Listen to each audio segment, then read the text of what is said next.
Le baptême, mesdames, messieurs, c'est le sujet de notre émission. Selon certaines croyances, le baptême est un sacrement qui enlève le péché original et fait du postulant un chrétien.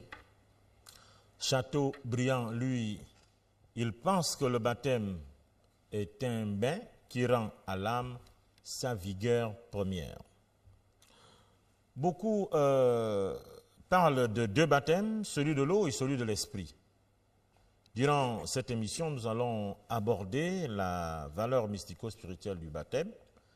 Pourquoi est-il nécessaire de recevoir le baptême? Nous allons également évoquer Jésus-Christ qui reçoit le baptême, c'est la Bible qui le dit, et c'est Jean-Baptiste qui le baptise.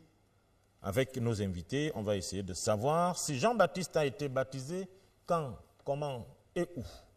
Ma première question à M. Biello. M. Biello, si vous étiez amené à définir le baptême, qu'est-ce que c'est selon les gnostiques? Bon, selon les gnostiques, le baptême, comme dans toutes les autres religions, le baptême est un sacrement.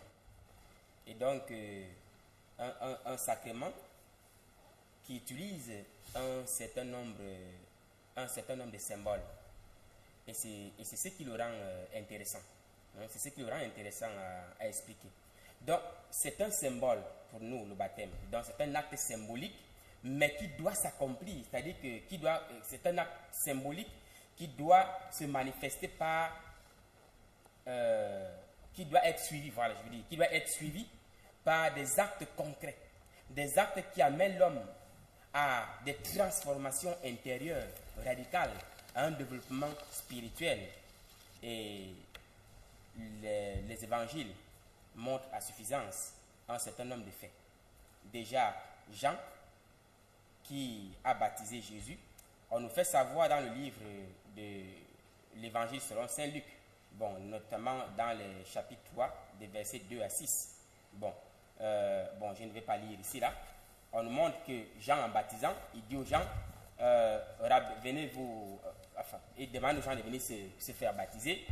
Et puis il dit, comme il est écrit dans le livre du prophète Ésaïe, le livre des oracles du prophète Ésaïe, rabattez, vous rabaissez les collines, comblez les ravins, ainsi de suite. Et puis plus tard même, il dira, si quelqu'un a deux tuniques, qu'il protège, ça c'est dans Luc 3, verset 1 à 14, si quelqu'un a deux tuniques, qu'il protège, qu'il partage avec celui qui n'en a pas. Il en est de même pour celui qui a mangé. Si quelqu'un a mangé, qu'il partage avec celui qui n'en a pas. Et puis, les collecteurs d'impôts aussi vont lui demander, nous, que devons-nous faire? Il leur dit, écoutez, vous collectez juste ce que vous devez collecter sans plus. Et les militaires aussi étaient là, on nous dit que les hommes en tenue étaient là, nous, que devons-nous faire? Ne violenter personne, et puis, contentez-vous uniquement de votre solde. Et pour Jésus, lorsque Jésus est baptisé, il y a tout un cheminement. On va arriver au baptême de Jésus. Donc, je voudrais... Voilà, je m'arrête là juste pour dire que je voulais juste étayer le fait que j'ai dit que le baptême, c'est quelque chose de symbolique. Un acte purement symbolique, mais qui doit être suivi par des actes concrets. Des actes concrets qui montrent le niveau de transformation intérieure d'un individu, son niveau de développement spirituel. Donc, alors, je vais vous relancer tout à l'heure parce que lorsque vous parlez de baptême comme transformation d'un individu, baptême comme étant un acte symbolique, bon, le baptême des enfants, tout à l'heure, on comprendra. D'accord, si vous êtes d'accord, est-ce qu'on doit baptiser des enfants ou non? Bon, la vie d'un chrétien, M. Ayon, le baptême, comment vous le définissez? Bon, merci de m'avoir donné la parole. Je rends grâce à Dieu parce que c'est lui qui nous donne l'intelligence et la sagesse. Tout nous vient de lui. Et le baptême, on le trouve dans la Bible. Et je crois que ce sont des actes. Le baptême, tout comme la Sainte Seine, c'est-à-dire la communion ou encore l'Eucharistie, ce sont des actes qui ont été ordonnés par le Seigneur Jésus-Christ lui-même pour nous aider à saisir ce qu'il a fait pour nous au travers de sa mort et de sa résurrection. Je crois qu'il y a un passage dans la Bible où lui-même il parle du baptême. Il dit ceci dans Marc chapitre 15 au verset 15. Puis il leur dit, allez par tout le monde et prêchez la bonne nouvelle à toute la création. Au verset 16, celui qui croira et qui sera baptisé sera sauvé. Mais celui qui ne croira pas sera condamné. Alors, ça c'est un ordre que le Seigneur Jésus donne à tous, de prêcher l'évangile. L'évangile, c'est-à-dire la bonne nouvelle du royaume de Dieu, qui doit être prêchée à toute la création. Donc, lui-même, il dit ici que celui qui sera baptisé sera sauvé. Celui qui croira, il parle d'abord de croire. Il faut d'abord la foi. Parce qu'on ne peut pas le baptiser sans d'abord croire. Alors, toute la question est là. C'est la problématique. Il faut d'abord croire. Donc, le baptême des enfants, on va en parler directement. Le baptême des enfants, des nourrissons, des nouveau-nés, ça voudrait dire que, puisque les enfants croient, puisque le couple qui présente l'enfant au baptême croit déjà, indirectement ou implicitement, c'est l'enfant qui croit. Voilà non, pourquoi on le présente monsieur au Total, baptême. vous savez, Quoi, la parole de Dieu est claire. Il faut d'abord croire.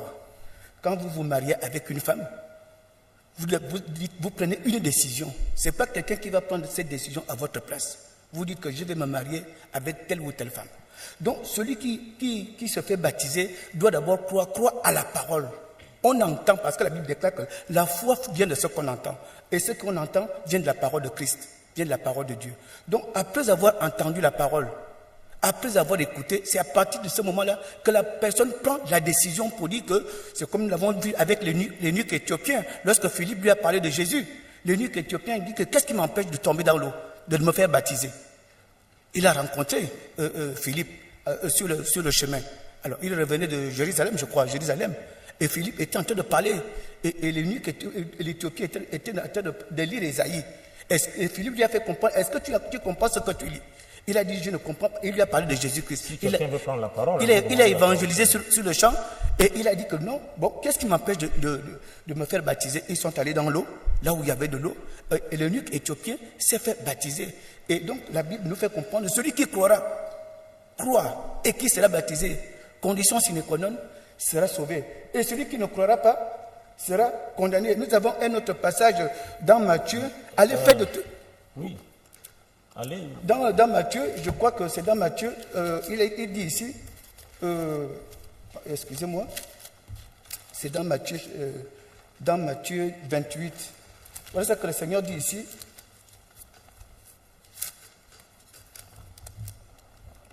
Matthieu 28, au verset 15. À l'effet de toutes les nations des disciples, les baptisant au nom du Père, du Fils et du Saint-Esprit, et enseignant-leur à observer tout ce que je vous ai prescrit. Et voici, je suis avec vous tous les jours jusqu'à la fin du monde. Ça, ce sont les deux passages qui nous parlent du baptême, le baptême d'eau. Il est question ici du baptême d'eau. Mais on parle aussi du baptême du Saint-Esprit. Oui, bon, alors on en parlera. Donc ici, il est question du baptême d'eau.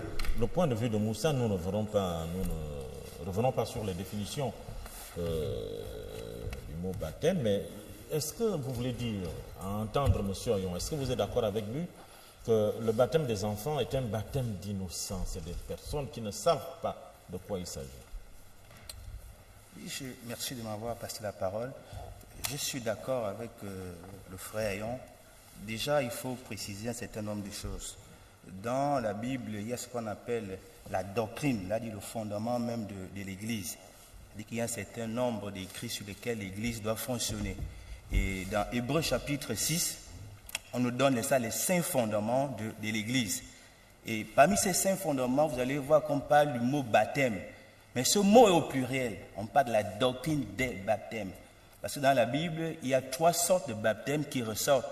Vous avez le baptême de Jean, le Baptiste, vous avez le baptême chrétien et vous avez le baptême du Saint-Esprit. Voici les 3 baptêmes qui ressortent clairement dans toute la Bible, quel que soit le passage que vous ouvrez. Donc, parlant des enfants, puisque le baptême est un engagement d'une bonne conscience, c'est la Bible elle-même qui définit. Nous ne pouvons pas donner une définition intellectuelle, mais la Bible elle-même définit déjà ce que c'est que le baptême. Donc l'engagement d'une bonne conscience envers Dieu.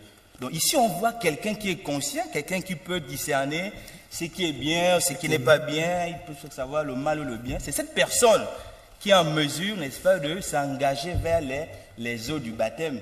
Donc, et aller vers le baptême déjà, c'est quelqu'un qui croit d'abord déjà, c'est-à-dire quelqu'un qui est dans quelque chose. Donc cet engagement n'est qu'extérieur, il extériorise sa croyance. C'est-à-dire qu'ils croient déjà que oui, ce baptême, je marche selon la conformité de Dieu. Maintenant, j'extériorise simplement. J'ai aimé l'image qu'il a prise, celle du mariage. Deux hommes qui vont devant l'officier d'état civil. Ils se sont d'abord rencontrés, ce sont un certain nombre de choses. Maintenant, devant le grand public, ils officialisent simplement la chose. Ils disent, c'est monsieur et moi, nous sommes ensemble depuis 6 ou 4 ans et nous vous invitons, n'est-ce pas, à partager notre joie. C'est exactement ça, le baptême, dont un enfant ne peut pas se baptiser. La Bible ne... Vous voulez? Alors, je dirais qu'on aborde là un sujet essentiellement spirituel. Et la Bible, telle que je la conçois, est une compilation de livres, textes et récits dont le contenu est céleste. Autrement dit, seuls ceux qui ont reçu le Saint-Esprit peuvent effectivement voir le message qui se trouve derrière les écrits. Et j'aimerais à l'occasion, profiter de cette occasion pour rappeler une parole de l'apôtre Paul qui, dans une lettre adressée aux chrétiens de la communauté de Corinthe, a dit, leur a lancé un avertissement, la lettre tue. C'est-à-dire qu'on ne peut pas, comme le reproche souvent à certains ici, M. Biolo, on ne peut pas prendre la Bible et se contenter d'en faire une série de citations. Là, on s'engage dans une logique de perroquet, dont on est dans le psychasisme, à mesure où il n'y a pas un effort de révélation. Alors, qu'est-ce qu'on doit faire? On doit aller au-delà de la lettre, car derrière chaque lettre mentionnant la Bible se trouve une révélation spirituelle qui ressort le message spirituel qui nous est destiné et qui peut nous permettre de pouvoir accéder à la vérité. Car ce n'est que en lisant la Bible à travers le prisme de l'esprit, c'est-à-dire de façon céleste et spirituelle, qu'on peut parvenir à la vérité. Et c'est cette vérité-là qui a franchi. Alors, pour parler de baptême, je voudrais dire que comme tout ce qui est dans la Bible, le baptême a un caractère céleste. M. Moussa a parlé tout à l'heure de 3 baptêmes. Moi, je vous en parlerai de 4. Parce que quand on parle de la doctrine des baptêmes, effectivement, dans Hébreux 6.1, j'aimerais rappeler à l'attention de M. Moussa qu'on n'oublie pas que Jean-Baptiste, de son vivant, en interpellant ses disciples au sujet de Jésus, a dit « Moi, je vous ai baptisé d'eau. » Premier baptême. C'est ce qu'il dit. « Je vous ai baptisé d'eau. Mais celui qui vient après moi, et qui est plus grand que moi, vous baptisera d'esprit et de feu. » On a toujours tendance à oublier ce baptême, le baptême de feu. Qu'est-ce qu'il est? Qui est apte à pouvoir être baptisé de feu? Parce que baptisé, on parlera du baptême d'eau, c'est vrai, mais il y a le baptême d'esprit et il y a le baptême de feu. Mais il faut préciser à l'attention de ceux qui nous suivent que le baptême d'eau, tout seul, s'il n'est pas complété par les autres types de baptêmes, ne vaut pas grand-chose. Et c'est justement parce qu'il en était ainsi que Jésus a donné l'ordre à ses disciples de son vivant de baptiser, c'est-à-dire de compléter le baptême de Jean. Ceux qui ont reçu le baptême de Jean ne recevaient pas un baptême qui avait un caractère céleste et spirituel. C'était un baptême qui avait un caractère beaucoup plus moral. Et M. Moussa le confirme quand il dit que ce n'est que l'engagement d'une bonne conscience. On est au niveau moral. Oui, tout à fait, parce que les personnes qui on est au niveau, estiment que l'enseignement était... Donc le baptême de Jean était strictement moral. Il n'avait rien de spirituel. Et cela est confirmé plus loin dans Hébreux 10.1, quand on dit que tout ce qui est mentionné dans l'Ancien Testament, nous devons le voir comme n'étant qu'une ombre de ce qui est à venir. Et qu'est-ce qui était à venir à cette époque?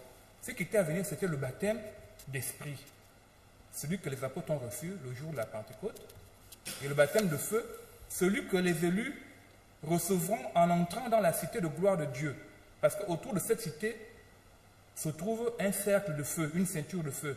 Donc ceux qui sont appelés à y entrer passent forcément au travers de ce feu, qui est un feu spirituel, mais un feu qui a un effet purificateur. Donc il purifie ceux qui passent à son travers et les rend dignes de servir de nourriture pour Dieu. Parce que Dieu, précisons là l'attention de ceux qui nous suivent, Dieu est décrit dans la Bible comme étant un homme. Tantôt il est en colère, tantôt il s'assoit, tantôt il est debout, tantôt il combat, tantôt il parle. Dans tout le cas, on retrouve des comportements propres à l'homme. Mais sauf que Dieu, contrairement à nous, a un caractère céleste et divin.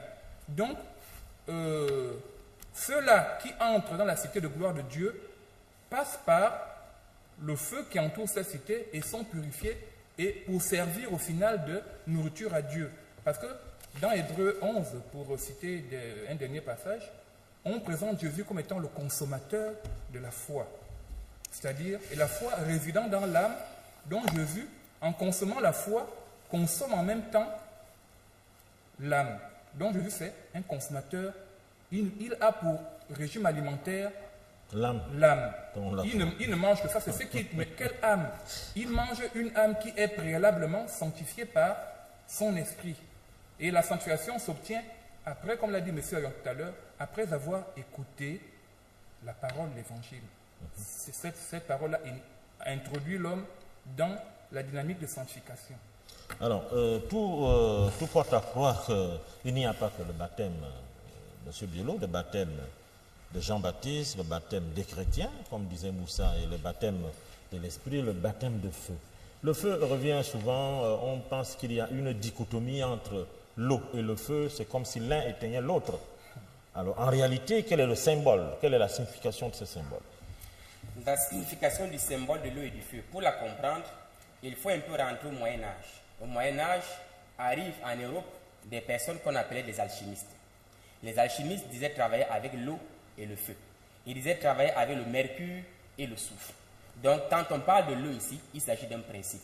Il s'agit du principe aqueux, du principe mercuriel.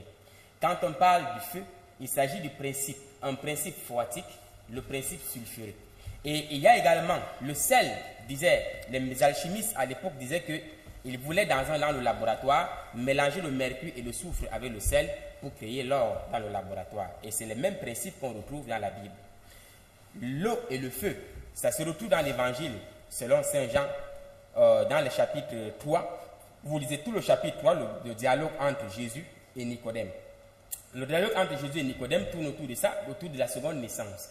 Et Jésus lit la seconde naissance, associe la seconde naissance avec le travail, avec l'eau et le feu. À moins de naître d'eau et d'esprit, sans certaines versions bibliques disent d'eau et de feu, nul n'entrera dans le royaume des cieux. Alors, ici, c'est pour ça que, pour les gnostiques, le baptême, je l'ai dit tout à l'heure, est un symbole purement sexuel. On n'a qu'à analyser. Parce que ce n'est pas seulement, il faut analyser les symboles qui ressortent de là. Il y a l'eau qui est utilisée. Il y a le porte-flambeau, c'est-à-dire la bougie qui porte la flamme qui est utilisée. Spermatozoïde. Il y a le sel qui est utilisé. Donc tout ce qui est utilisé pour baptiser l'être, que ce soit un enfant ou un adulte, est important. Il faut analyser cela. Dans les anciennes cathédrales, lorsqu'on entrait, à l'entrée de la cathédrale, il y a toujours eu le fond baptismal. Il y a toujours le fond baptismal, avec l'eau à l'intérieur. Oui. Mais que symbolise ce fond baptismal? Que symbolise l'eau? On retrouve encore ces mêmes principes qui sont là. Or, tout à l'heure, Maître Ayon disait que les enfants,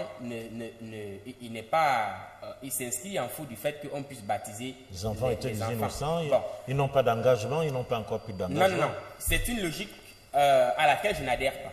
Parce que je me souviens à l'époque, j'étais à l'église catholique et l'église catholique baptise les enfants. Ils ont raison de les baptiser. Pourquoi? Dans les Actes des Apôtres, on nous dit que Pierre arrive dans la maison du geôlier. La maison du geôlier, il leur prêche la parole et puis le geôlier l'accepte. On dit que Pierre le baptise. Je crois que ça doit être Pierre, si je ne me trompe pas. Il le baptisa, lui et toute sa maisonnée. Dites-moi, dans la maisonnée, on fait exclusion des enfants? Je ne pense pas. La maisonnée, c'est le père, la mère et tous les enfants qui sont là. Bien qu'on n'apporte pas la précision s'il y avait des nouveau-nés. Alors, qu'est-ce qu'il y a en principe derrière le baptême?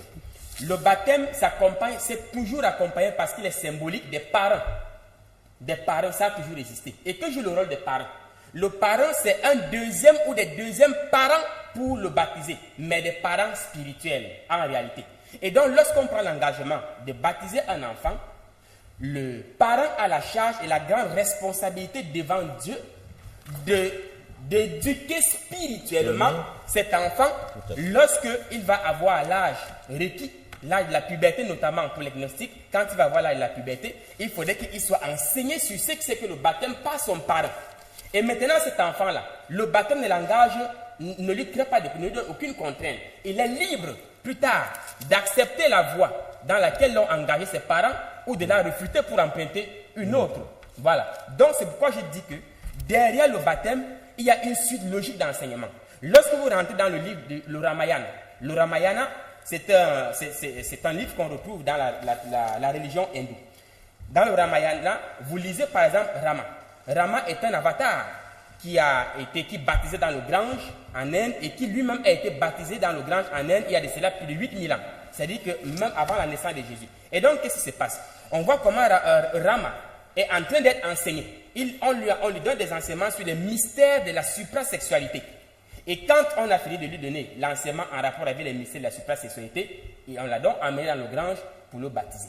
Donc, le baptême ici, là, trouve tout son pesant d'or dans le mariage, dans un foyer.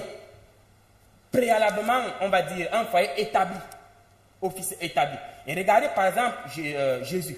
Lorsque Jésus, par exemple, va être baptisé par Jean le Baptiste, dans l'évangile de Jean, selon Saint Jean, qu'est-ce qu'il fait?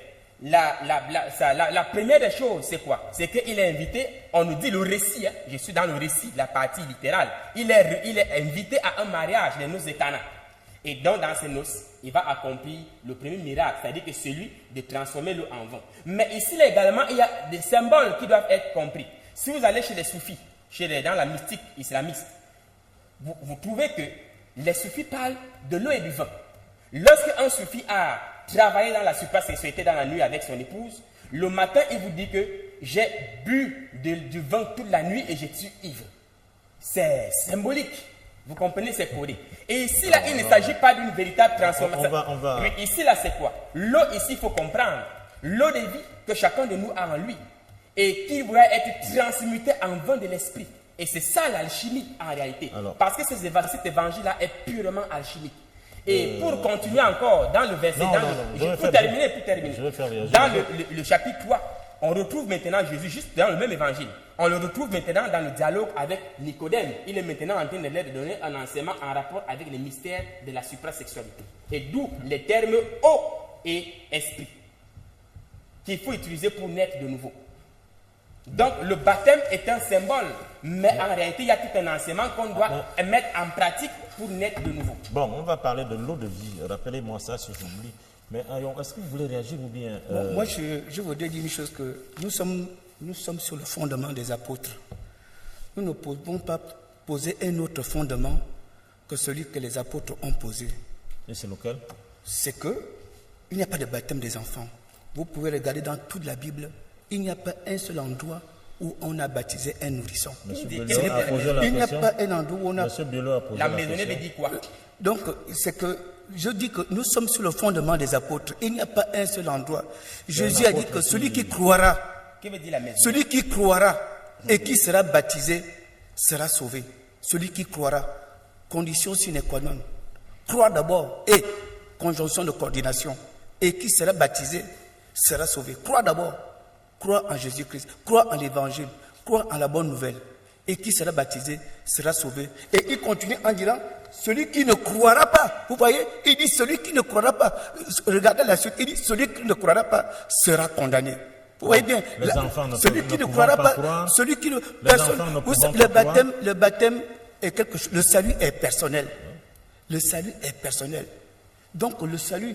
Vous ne pouvez pas être sauvé à ma place et vice-versa. Le salut est d'abord personnel. Je veux dire que celui qui se fait baptiser, il confesse par ses gestes la mort et la résurrection de Jésus-Christ, qui efface ses péchés, qui efface son péché, comme l'eau efface, comme l'eau purifie le corps. Bon, il a parlé du feu.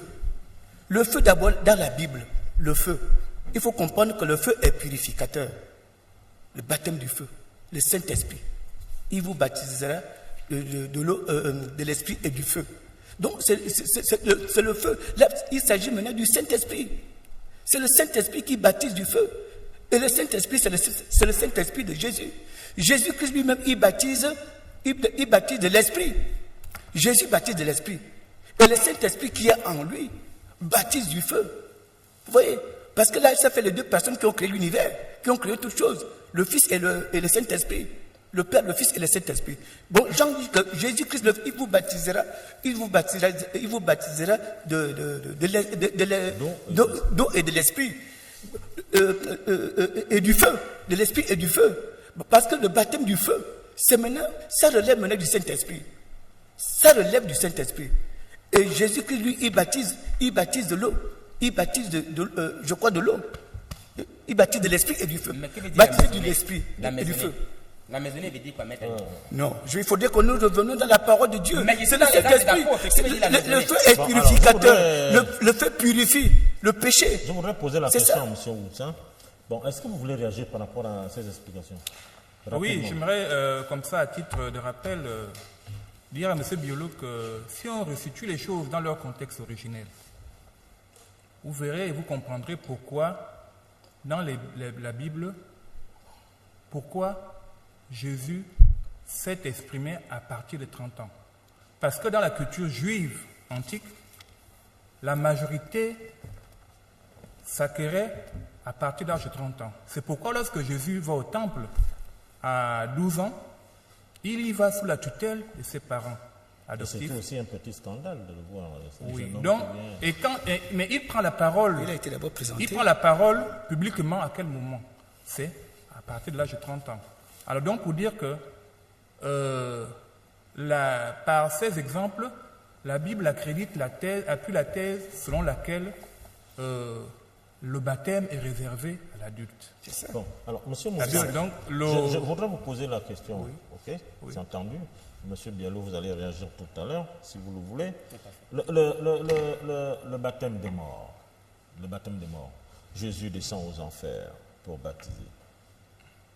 Donc, on reçoit le ciel. Le ciel est assuré. Est-ce que c'est ça? Avec toute la bonne volonté, je ne trouve pas dans la Bible un seul verset où on baptise les morts. Non. Je n'en trouve pas.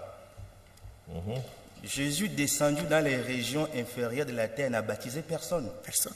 Jésus-Christ est descendu dans les régions inférieures de la terre parce que... Il allait évangéliser. Voilà, je vais expliquer. Et qu'après l'évangélisation, il faut accepter. Dès qu'on a accepté, on est Éphésiens chapitre 4, je vais expliquer. Éphésiens chapitre 4, Jésus descend dans les régions inférieures de la terre, c'est son âme, parce qu'avant la crucifixion, vous pouvez voir dans Luc chapitre 16, à partir du verset 19, il nous parle de la parabole du jeune homme riche, n'est-ce pas, et de Lazare. Donc Jésus nous parle, n'est-ce pas, de deux aspects du séjour des morts. Dans le séjour des morts, il y a un aspect qu'on appelait le sein du père Abraham. C'est là où se trouvait Lazare, le pauvre Lazare. Et il y avait un autre aspect où se trouvait, n'est-ce pas, l'homme riche, le lieu de tourment, où il criait, il priait, il demandait à Abraham d'envoyer Lazare tremper le bout de son doigt afin de rafraîchir sa gorge. Donc Jésus nous présente ces deux aspects. Alors Jésus descend dans un premier temps pour récupérer la clé entre la clé l'autorité qu'avait perdue Adam en Éden. Le pouvoir. Le pouvoir. Donc cette autorité était maintenant entre les mains de Satan. Donc Jésus devait récupérer d'abord premièrement, bien sûr, Satan. Bien sûr, Adam a donné le pouvoir de la gestion de la terre à Satan. À la désobéissance. Bien sûr. Donc Jésus devait récupérer ce pouvoir. Première mission. Deuxième chose, l'aspect du séjour des morts, c'est-à-dire le sang du père Abraham. Donc tous ceux qui croyaient avant l'œuvre de la croix n'avaient pas encore été pardonnés. Il fallait bien que le sang de Jésus-Christ pardonne toutes ces personnes. Alors, lorsqu'il évangélise... oui, c'est ce que j'appelle l'évangélisation. Mais oui, c'est ce que je voudrais dire par la suite. Puisqu'on disait tout à l'heure qu'on ne peut pas aller au baptême sans avoir accepté. Les gens qui ont accepté... Mais c'est ce que je suis en train d'expliquer. Voilà, non. Bon, revenons dans d'Israël antique. Auparavant, dans le cadre du baptême, tout premier-né mâle appartenait à l'Éternel. Donc, quand un enfant naissait, les parents le prenaient et le présentaient au sacrificateur. C'était une présentation, ce n'était pas un baptême. Il y avait un rituel à faire, ce n'était pas un baptême en tant que tel. On a fait avec Jésus. On en a fait même aussi avec Jésus. Luc chapitre 2. La présentation. Luc chapitre 2. Alors, donc, les personnes qui croyaient, n'est-ce pas, au Père, avant l'œuvre de Jésus, avant l'évangile, Il y a des gens qui croyaient. Mais ces personnes ne pouvaient pas obtenir le pardon des péchés parce que le péché devait être ôté par le sang purificateur de Jésus-Christ. Dans l'ancienne alliance, les péchés étaient couverts, mais n'étaient pas ôtés. C'est pourquoi Jean-Baptiste va dire, voici l'agneau de Dieu qui ôte. Il y a une précision de taille. Avant, le péché n'était pas ôté, mais il était couvert. Mais ces personnes croyaient. Comme Dieu est juste, Dieu ne va pas abandonner ces hommes dans le séjour des morts. Alors, donc, Jean-Baptiste, Jésus-Christ... parlons-en. Oui. Jean-Baptiste, parlons-en. Jean-Baptiste a-t-il été baptisé ou non? Voilà, donc je reprends cette question en terminant, je boucle en terminant. On va faire le tour. Donc Jésus-Christ va vider le sang du Père Abraham. Donc tous ces croyants qui se trouvaient dans l'aspect du sang Abraham, c'est ces personnes qui sont montées avec Jésus. Donc je reprends maintenant à votre question. Quant à Jean-Baptiste, la Bible ne nous donne pas beaucoup de précisions sur cet individu Jean-Baptiste, mais ce que nous savons déjà, c'est que Jean-Baptiste était fils d'un sacrificateur. Son père était sacrificateur, Zacharie. Alors pour être sacrificateur en Israël, il fallait remplir 2 conditions. Il fallait être lavé d'eau, image du baptême, une image de la première alliance, et être, n'est-ce pas, oint d'huile.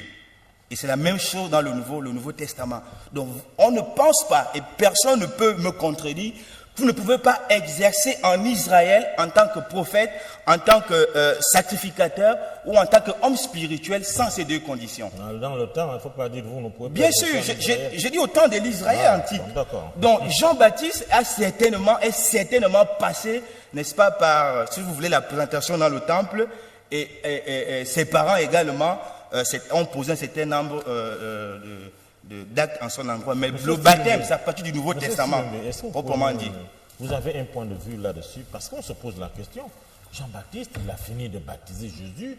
Est-il mort sans avoir reçu le baptême? À quel moment il a Jean-Baptiste a bel et bien été baptisé. Il a été baptisé d'eau. Il a été baptisé d'eau. Comme je disais tout à l'heure, la Bible est une compilation de livres à caractère céleste et spirituel. Donc, cela n'est peut-être pas écrit, parce que c'est la lettre, mais derrière cette lettre se trouve une révélation.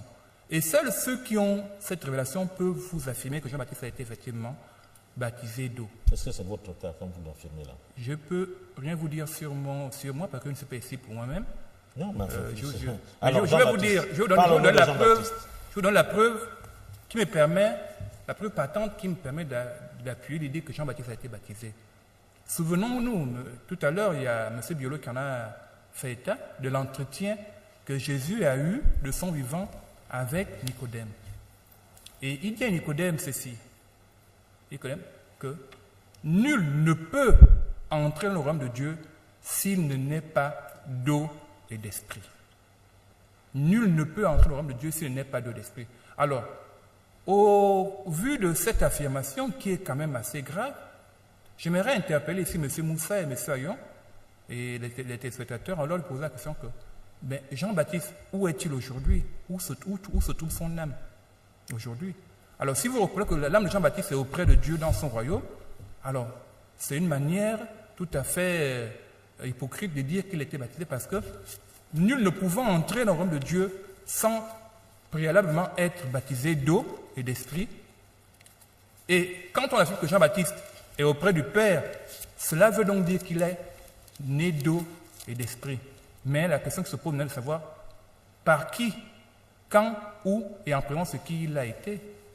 Et c'est justement à cela que je vais me consacrer le reste de l'émission, si vous nous permettez. Mais dans tous les cas, vous pouvez répondre maintenant. Mais dans tout le cas, Jean-Baptiste, au vu de ce que Jésus a dit, est bien né d'eau. Parce que ceux qui affirment que Jean-Baptiste est à la droite de Dieu aujourd'hui ne veulent pas vous dire en fait s'il est là-bas, parce qu'il est d'abord né d'eau et d'esprit. Mais Jean-Baptiste a été baptisé d'eau et d'esprit. Et si vous voulez, je peux vous le dire. Implicite, ou bien... Non, je peux vous le dire de façon tout à fait claire. Donnez-moi quelques minutes pour être très clair sur la question. Souvenons-nous que de son vivant, Jésus a dit ceci. Jésus a dit qu'il a dit pour la raison pour laquelle il est venu sur terre. Il dit qu'il est venu, en fait, il est venu pour aller récupérer les hommes d'Israël qui formaient ensemble le bétail ou le troupeau de la maison d'Israël. Mais où étaient ces gens quand Jésus s'exprimait, ces gens étaient était au séjour des morts, parce qu'il s'agissait en fait de tous les prophètes saints et héros du peuple d'Israël, c'est-à-dire ceux qui vont de Moïse jusqu'à Jean le Baptiste.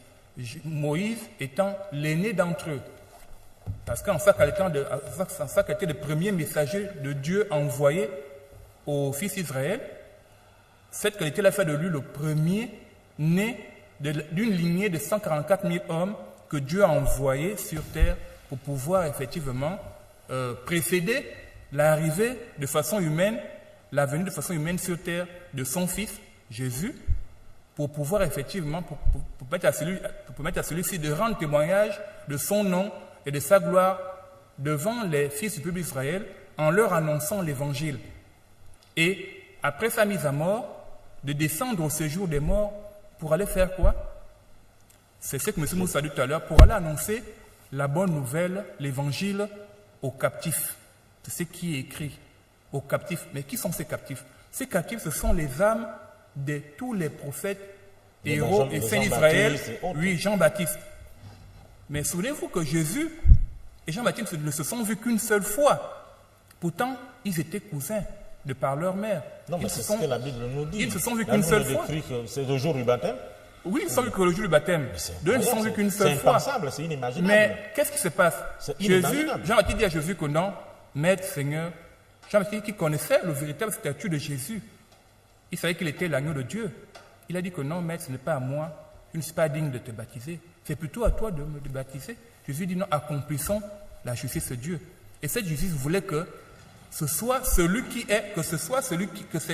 est le souverain sacrificateur. Comme M. Moussa l'a dit tout à l'heure,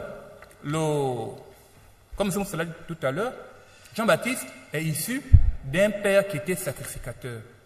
Mais à votre avis, M. Total, qui est apte ou qualifié de baptiser un sacrificateur si ce n'est pas un souverain sacrificateur? Jean-Baptiste était sacrificateur de par ses origines, mais Jésus était plus que ça. Jésus était souverain sacrificateur de par ses origines. À quel moment Jésus a baptisé Jean-Baptiste? Au séjour des morts.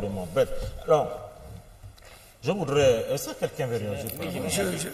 Bon, alors. Je voudrais... Oui. Je voudrais d'abord dire une chose. Attends, je vous donnerai la parole, monsieur Ayan. Oui, vous avez la parole, monsieur Bello. Oui. Je reviens encore pour dire que, vous savez, lorsqu'on rentre depuis la Genèse, de la Genèse, il ressort que l'être humain, homme et femme, nous avons chuté par le sexe. La chute de l'être humain est sexuelle. Le sexe revient. Oui, le sexe revient toujours et toujours. C'est une obsession, quoi. Ce n'est pas une obsession. La pierre que les bâtisseurs ont rejetée est devenue la pierre angulaire. Et justement, je l'ai toujours dit, toutes les religions ont rejeté la question sexuelle pourtant qu'elle est fondamentale. La pierre angulaire, c'est Jésus-Christ. Spirituelle. Elle est fondamentale. Mais comment faire pour fusionner avec la pierre angulaire, c'est Jésus-Christ. Elle est fondamentale, la sexualité, si nous voulons une véritable démarche vers le Christ, vers le Seigneur, vers Dieu. Et donc, de ce même sexe, c'est par là également que l'être humain va se relever. Je vous fais observer un certain nombre de faits. Dès que Jean-Baptiste, Jésus a fini de recevoir son baptême, encore une fois de plus, qui est symbolique pour Jésus, parce que Jésus n'a pas besoin de baptême. Il n'a pas besoin de baptême, c'est symbolique. Déjà, le baptême que Jésus reçoit n'est que ce n'est que la manifestation extérieure, en fait, le symbole d'une initiation, que nous appelons l'initiation vénuste. Il recevait la purification, c'est la purification du feu dans le corps éthérique. Bon, je ne voudrais pas m'étendre là, ça va être difficile pour les téléspectateurs. Quand il reçoit symboliquement le baptême, je vous ai dit, Jésus, qu'est-ce qu'il fait? Première des choses, il va accomplir ce qu'on appelle le premier miracle symboliquement, dans le récit, aux noces de Cana. C'est où c'est accompli? Dans un mariage, dans les noces.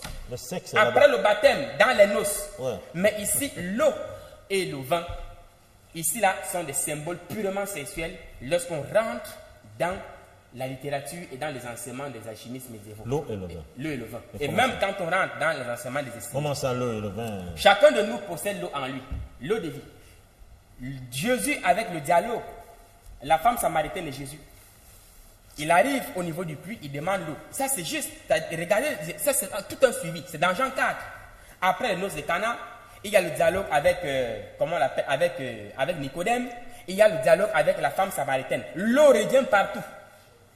Avec la femme samaritaine, avec Nicodème, la femme samaritaine, je vais dire, il demande de l'eau à boire. Il demande de l'eau à boire et il est au niveau d'un puits. Mais la femme samaritaine va lui demander, mais depuis quand un juif demande-t-il de l'eau à une samaritaine? Mais Jésus va dire quoi? Bon, je paraphrase. Si tu savais celui qui te demande de l'eau, et c'est toi qui lui demanderais de l'eau, il te donnerait de l'eau vive. De l'eau à l'eau de vie. On est maintenant de l'eau à boire à l'eau de vie. Et maintenant, la femme, finalement, dira, Seigneur, donne-moi de l'eau de vie. Et que je dirai à Jésus, va m'appeler ton mari, va m'amener ton mari. On part du début, donne-moi de l'eau à boire. Alors, l'eau de vie, on finit par, va m'appeler ton mari. Quel est le rapport, quel est le lien de causalité qui existe entre l'eau à boire et le mari que Jésus demande d'aller appeler? Répondez à cette question. Je sais ce que je vous dis, qu'il s'agit ici des mystères de la suprasexualité. Alors, l'eau de Parce vie, que le baptême, on comprend par là le sperme, l'eau de vie. mais c'est les énergies sexuelles. Mais non, attends. C'est l'énergie sexuelle purement. Je vous renvoie à Lévitique. Toutes les versions bibliques qui existent. Lévitique 15, versets 16 à 18. Tout homme qui aura un épanchement séminal est impur. Et toute femme, dans le verset 18, qui serait allée avec un homme comme celui-là, est aussi impur. L'épanchement séminal ici renvoie à quoi? Le semen, la semence, la seule chose capable de procréer, de reproduire un humain, une créature. C'est la semence qui est négligée dans toutes les religions. Et ici, ça revient dans les évangiles. L'eau, au Nos de Cana. L'eau, encore, dans le dialogue avec Nicodème. L'eau, encore et encore, avec la femme samaritaine. Mais ce n'est pas tout. On va encore voir Jésus dans Jean, c'est dans Jean chapitre, je crois, chapitre 2, verset 13 à 22. Ici, Jean fait quoi? Qu'est-ce que Jésus est en train de faire? Ici, il est question de la purification du temple, le temple intérieur. Jésus fouette les marchands du temple. Il fouette les marchands du temple. Et comme pour prouver que ce n'est pas le temple physique, il dira, d'épuiser ce temple, je le rebâtirai en 3 jours. Comme pour dire que la purification dont il est question, ça se déroule en lui-même. Ça, c'est après le baptême, toujours. Je suis là après le baptême. Continuez encore. Bon. Dans Jean, je termine. Jean 4, verset 43 à 54. Jean 5, verset 1 à 9. Jean 6, verset 1 à 5. Il est question de quoi? Le don de soi. Jésus guérit l'enfant de l'officier de Capharnaüm. Jésus va guérir le paralytique. Il va nourrir. Mais c'est ça le baptême. Je suis dans le baptême. C'est ce que je suis en train de vous dire. Je vous ai dit que le baptême est symbolique. Et il y a tout un enseignement derrière le baptême. Si vous n'accomplissez pas, si vous n'appliquez pas en vous l'enseignement qui va avec le baptême, il ne vous sauve pas. Le baptême par lui-même ne sauve personne. C'est l'enseignement qu'il y a derrière le baptême qu'il faut appliquer dans notre vie pour être sauvé. Est-ce qu'un enfant peut appliquer Mais je lui ai demandé à Maître Ayon, que veut dire la maisonnée? Ça se trouve dans... Alors moi, je vous pose cette question. Le geôlier a été baptisé, lui et toute sa maisonnée. Moi, je vous pose cette question. Oui. Un enfant, ça voudrait dire que c'est son parent qui doit lui donner ses enseignements. L'enfant, lorsqu'il atteint l'âge de la puberté, il doit commencer, puisque à l'âge de la puberté, il commence ses œufs sexuels commencent à bouillonner. Il peut déjà commencer à être sexuellement actif. C'est le cas des enfants, par exemple, aujourd'hui, 10 ans, 11 ans, 12 ans, 13 ans, les enfants sont déjà sexuellement actifs. Donc, à l'âge de la puberté, le parent doit commencer à donner à l'enfant l'enseignement en rapport avec la suprasexualité, l'utilisation de son énergie sexuelle.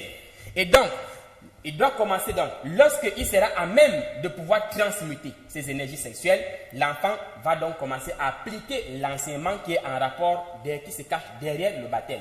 Alors, il arrive que l'enfant qui... je vous donnerai la parole tout à l'heure. Permettez aux autres de réagir.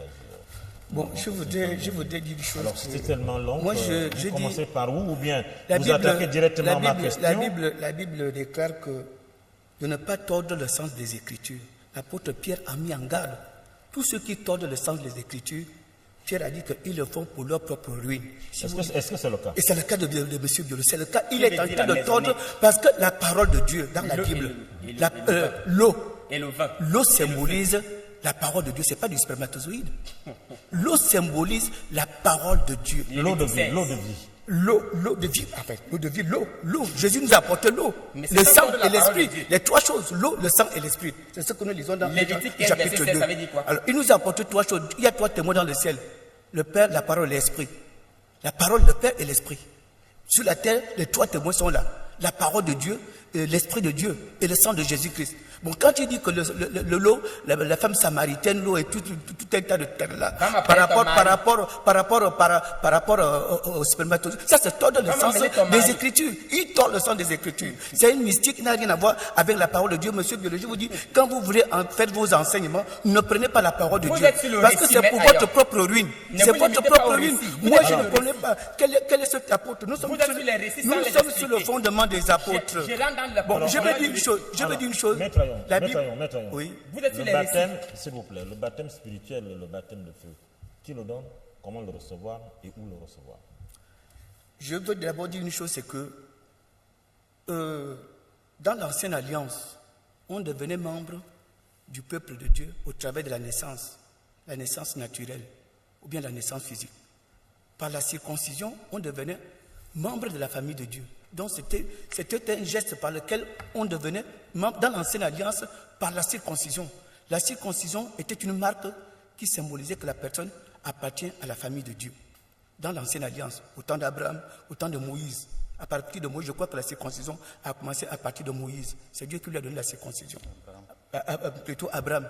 Oui, Abraham. Dieu avait dit à partir du 8e jour, il faut circoncire tout mâle, tout enfant mâle. Bon, aujourd'hui, les femmes, on parle de l'excision, on ne la voit ni dans le Coran, ni dans la Bible. L'excision, ça n'existe pas. Mais Dieu a dit que tout enfant mâle doit être circoncis à partir du 8e jour. Bon, donc, pour faire maintenant partie aujourd'hui de la famille de Dieu, il faut passer par la nouvelle naissance. L'Église universelle, c'est-à-dire les membres, tous ceux qui font partie du royaume de Dieu, doivent forcément naître de nouveau. Donc, c'est le peuple spirituel. Donc, la circoncision, c'était une marque visible. C'était une marque visible, c'était une marque charnelle. Aujourd'hui, c'est la marque spirituelle. Donc, c'est par Jésus-Christ que nous devenons enfants de Dieu. Donc, le baptême, il faut comprendre que le baptême, ce n'est pas un rite magique.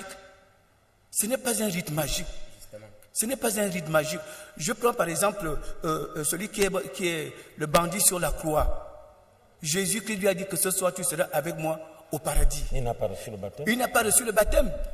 C'est pourquoi la Bible déclare que celui qui croira, ça continue à dire celui qui sera baptisé, celui qui croira. Il a cru en Jésus. Et par le fait même, il est allé au paradis avec Jésus. Il n'est pas passé par le baptême, mais il faut comprendre que le baptême, c'est comme une pièce d'identité. Le même soir, alors que je veux laissez-moi parler.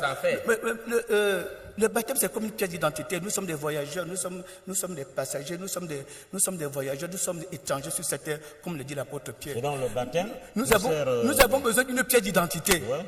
Nous avons besoin d'une pièce d'identité, mais c'est pas la pièce d'identité, c'est pas la pièce d'identité qui fait de moi un Gabonais. Mais qu'est-ce qu'il fait? Je suis Gabonais.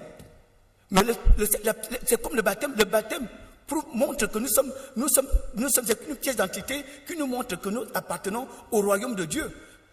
Nous sommes au royaume de Dieu. Nous sommes au royaume de Dieu. Nous sommes des enfants de Dieu. C'est comme une pièce d'identité. Donc la pièce d'identité ne fait pas de moi, la pièce d'identité que j'ai ne fait pas de moi un Gabonais. Celui qui croit à la parole, celui qui accepte Christ, c'est celui-là qui a droit au baptême spirituel de feu. Et il le reçoit à travers qui? Il le reçoit à travers Jésus-Christ. C'est quelque chose qui se passe de spirituel.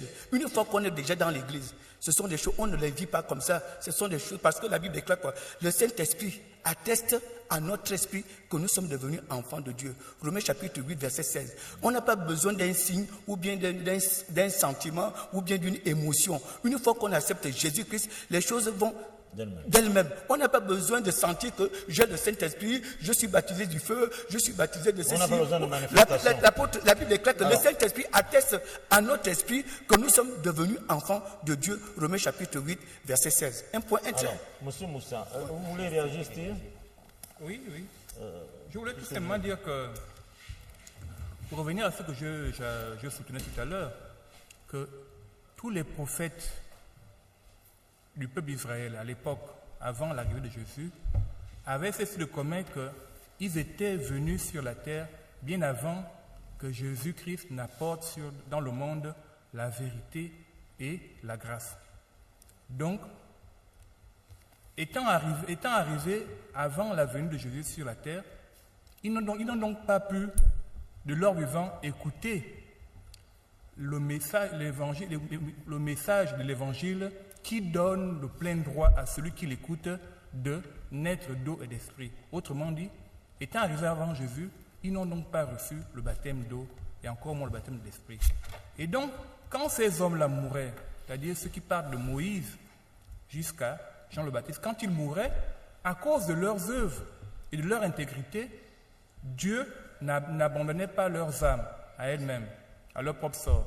Dieu descendait sur la terre, retirait leurs âmes de leur corps physique et donnait à ces âmes-là une apparence de brebis, docile, obéissante. Et il déportait ces âmes-là dans ce qu'on appelle couramment le séjour des morts. Ils y allaient, non pas en captivité, ils y allaient pour se reposer de leurs œuvres, en attendant que Dieu leur envoie là-bas son Fils pour leur prêcher le message qu'ils n'ont pas écouté de leur vivant, c'est-à-dire l'Évangile, afin qu'ils soient qualifiés pour naître d'eau et d'esprit. Alors donc, cette déportation a duré pour certains 1600 ans environ. C'est le cas de Moïse par exemple. Et donc, quand Jésus vient à son tour, à l'exemple de tous ceux qui l'ont précédé, il a subi le martyre, c'est-à-dire il a été livré et il est mort sur la croix. Et la Bible atteste que dès qu'il a expiré, Dieu est descendu, a pris son âme, a donné à cette âme-là son apparence initiale, c'est-à-dire celle d'une brebis docile, parfaite et obéissante. Et Jésus est descendu au séjour des morts, a été déporté à son tour au séjour des morts, pour faire quoi? Pour prêcher l'évangile aux âmes de tous les prophètes d'Israël qui ont été déportés avant lui. Et dans 1 Pierre 4,6, on nous dit qu'il est allé leur annoncer l'évangile. Et je reviens à ce qu'on a dit tout à l'heure, c'est-à-dire que ne peut être baptisé que celui qui a cru, et ne peut croire que celui qui a écouté. Bon, et ces gens-là ont écouté l'évangile que Jésus leur a prêché là-bas, et après avoir écouté l'évangile, ils ont tous reçu le baptême d'eau là-bas. Mais il n'y a pas eu de récalcitrant. Non, on n'a pas eu de c'était des prédestinés pour la vie éternelle. Et à ce qui semble, c'est prédestiné. Nous risquons de revenir sur... Mais total, il y a quelque chose que je devrais vous dire, c'est que après la prédication de Jésus ce jour-là, au séjour des morts, le char de Dieu est descendu dans ce lieu-là, et l'ange qui conduisait ce char tenait une corde à sa main. Et cet ange-là a pris l'un des deux bouts de la corde, il l'a attaché autour des âmes des prophètes qui formaient ensemble, ces âmes-là formaient ensemble ce qu'on appelle la bergerie, la première bergerie.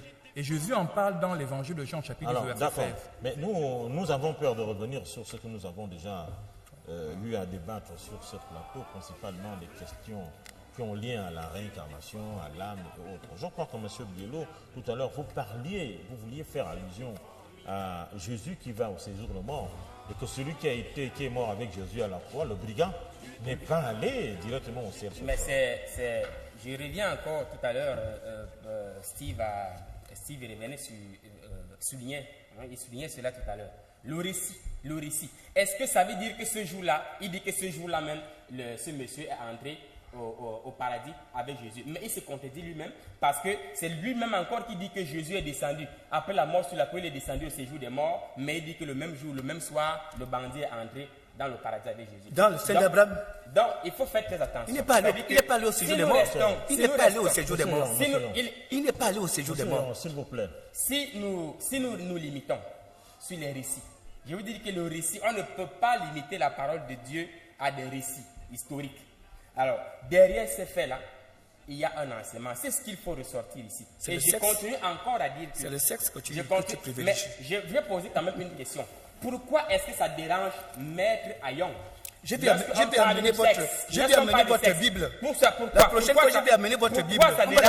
Pourquoi ça dérange Maître Ayon? Je vais amener votre Bible. Parce que les gens prennent la Bible. Ils font semblant d'être des saints. Mais en réalité, c'est des pervers sexuels. Et c'est pour ça qu'ils ne veulent pas qu'on parle spirituellement. Je vais amener ta Bible. On va la lire ici. Ils font semblant d'être saints devant les gens. Mais c'est des pervers sexuels. Et c'est pour ça qu'ils ne veulent pas qu'on parle. Parce que c'est Jésus qui est Satan chez vous. Maintenant, je continue donc en disant...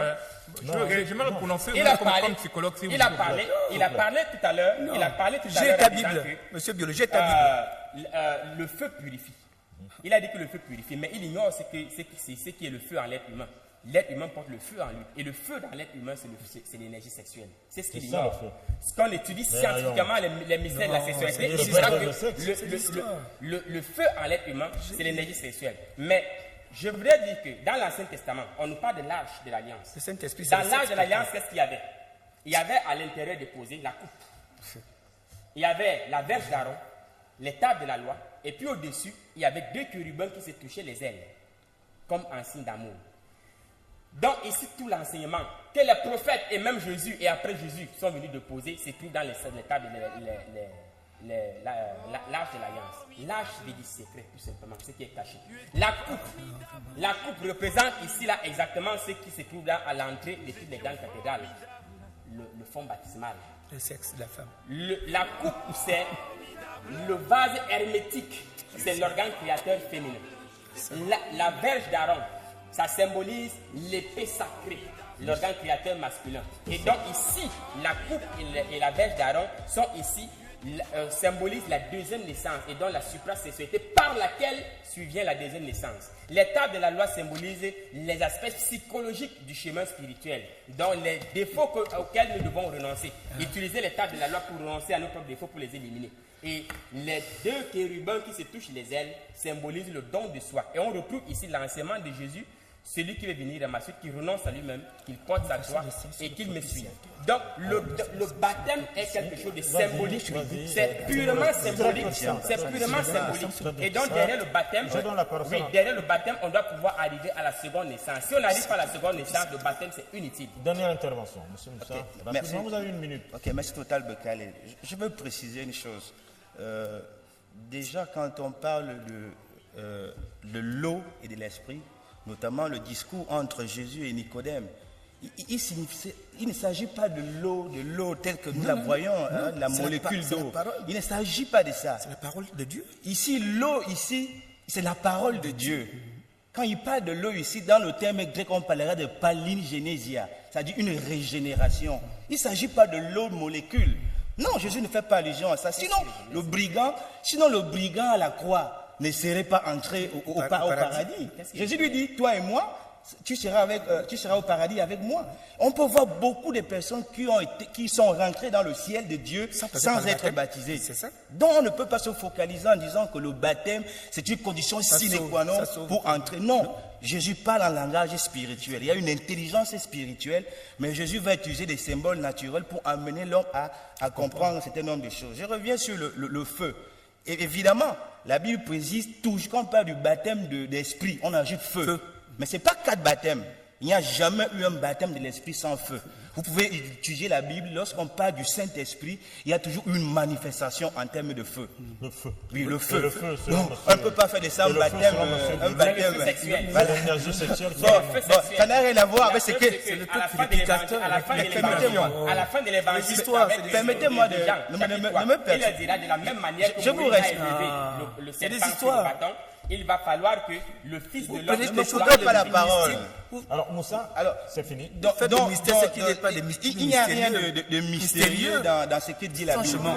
Dans la Bible, nous avons le fondement Jésus, nous avons un fondement doctrinal, c'est clairement établi. Tout le monde Les peut 2 prendre anges, le cas de connaissance propitiatoire. ce qui est écrit. On n'a pas besoin de mystifier les choses. Nous Il sommes n'y a pas de arrivés à la mystification fin. Nous sommes possible. arrivés à la fin. Mesdames, Messieurs, nous sommes arrivés à la fin de cette émission. Merci de nous avoir suivis. On se retrouve très prochainement. Au revoir.